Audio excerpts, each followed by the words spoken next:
ಮೂಡಾ ಹಗರಣ ಸಂಬಂಧ ಮುಖ್ಯಮಂತ್ರಿ ಸಿದ್ದರಾಮಯ್ಯ ಅವರಿಗೆ ನೋಟಿಸ್ ನೀಡಿರುವ ರಾಜ್ಯಪಾಲರ ನಡೆ ಚರ್ಚೆಗೆ ಗ್ರಾಸವಾಗಿದೆ ಎಂದು ಗೃಹ ಸಚಿವ ಡಾ ಜಿ ಪರಮೇಶ್ವರ್ ತಿಳಿಸಿದ್ದಾರೆ.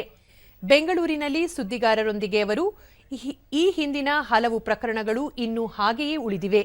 ಆದರೆ ಈ ವಿಚಾರದಲ್ಲಿ ಮಾತ್ರ ಒಂದೇ ದಿನದಲ್ಲೇ ನೋಟಿಸ್ ಕೊಟ್ಟಿರುವುದು ಅನುಮಾನಕ್ಕೆ ಎಡೆಮಾಡಿದೆ.